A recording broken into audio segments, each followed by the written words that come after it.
Breaking news, breaking news, breaking news. MMA Guru's UFC 322 live stream has been taken down.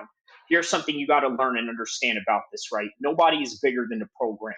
I know that everybody wants to be edgy. Everybody wants to feel like they can say whatever they want. Everyone wants to yell out freedom of speech, this, that, and the other.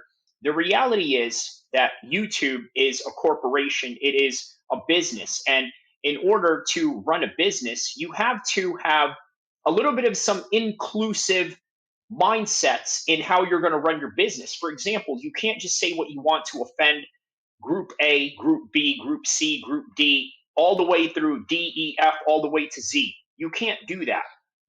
What you can do is make the best content possible within the guidelines that YouTube has asked of you. Now, obviously, from what I understand, in the live stream that he has going on, where it's supposedly deleted, there's a UFC 322 live stream, but it said there only 37 minutes. Okay, 37 minutes. And I thought that was really interesting. I think that he may have cut that up and then not only cut it up, he turned it into a members only stream. So what does this mean? Well, that means that MMA Guru has probably a sense of worry towards what he said in the 322 live stream. Now, obviously, he said a whole bunch of things about Islam Makhachev, about the Dagestanis, and then goes into these racial tirades about Muslims and this and that. Whereas, like, I don't even want to say half of the things that he wants to say. It's absolutely just disgusting to the max, right? But the one thing that I notice is like, brother, you don't have room to talk. Okay, you only started becoming uh, a non-virgin like about a couple of years ago, and all of a sudden now you feel like you're this big honcho and this and that. And the reality is, bro, listen, views don't make you the man. Okay, they don't make you a man. Period. They can make you the man in the world of MMA streaming, and that's one thing that I will give MMA Guru all the credit in the world. But as a man, I don't know if I would go that far. I don't think that he's had real life experiences, let alone real fights, to actually call himself one. In fact, the guy is a quintessential sheltered human being, right? A very sheltered young man. But the thing is that this is just the beginning of what is going on with MMA Guru. Now, obviously, you've seen in the beginning of the page, okay, the man talked about how uh, you know what, I'm the one that reported MMA Guru or this and that. I'm talking about the guy in the beginning of the video where I showed you what he said on my comment section, right? So it dawned to me, was like, man, you know what? I don't condone snitching whatsoever. It's not what I do. It's not the culture I come from. It's not something that I would advise anybody to do, right? At least people within my circle. But one thing I gotta really understand about this objectively, snitching on the internet is not snitching really, because it's not the cops that you're snitching to. You're snitching to a company. I still wouldn't do it. The bottom line is there are rules and regulations in YouTube, and we have to create content around that. If you can't create content around that, then your channel is going to be taken down. If not, your video being taken down, or by the looks of things, MMA Guru cut up his UFC 322 live stream and basically created a 37-minute clip out of it, right? And then put it on a members only, because this is what he does with a lot of his lives. A lot of his lives are literally filled with anti-Muslim, anti-black racial tirades, and sometimes maybe even anti-Indian tirades too. But anyways, yeah, he's a person that just thrives on racial tirade. So as a result of that, obviously you're going to be in the radar of YouTube, and I honestly think this is the beginning of the end of MMA Guru if he doesn't go out and try to rebrand himself, or by the very least try and well, fix all these little things that DJ has told him. DJ has told him from the very beginning, my man, listen, you got to, you can't be doing that. You can't be saying stuff like that, because I actually go out and train with these guys.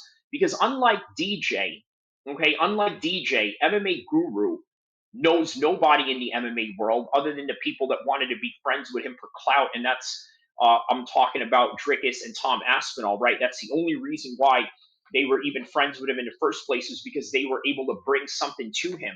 Other than that, none of these fighters would have ever hung out with him if he wasn't the MMA guru. As a matter of fact, let's make a normalization of just calling him Kyle Me, okay? Because I tell you what, I'm not out there reporting anybody, but if somebody's going to tell me that they reported them and then they got their channel taken down as a result of that, I'm going to make a news about it.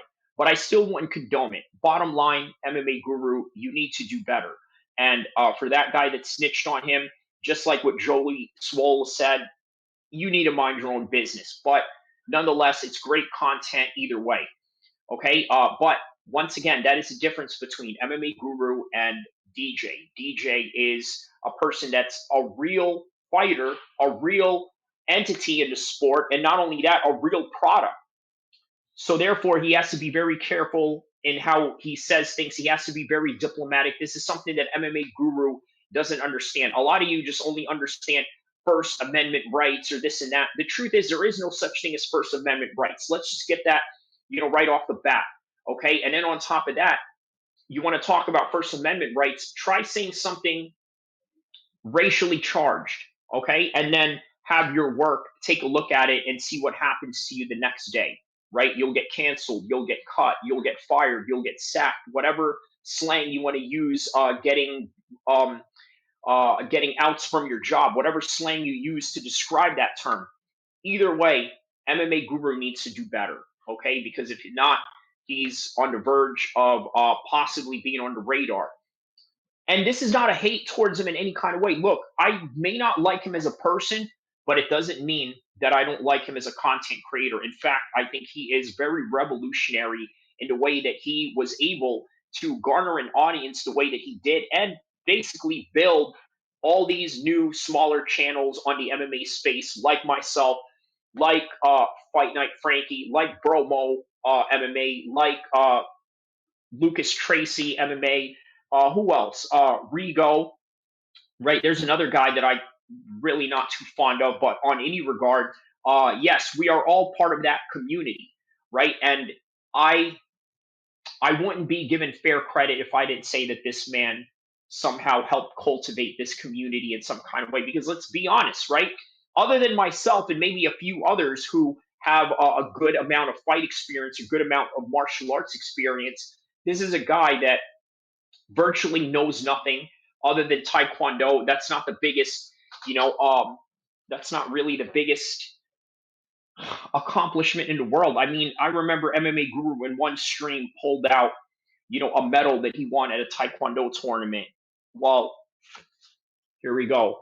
Just like that, I won some medals in Taekwondo as well, MMA Guru. So, oh, and then on top of that, how about a Muay Thai trophy that I won in 2010? On top of listen, real martial arts. How about this? Shared the same card as Anthony Fluffy Hernandez back in 2012.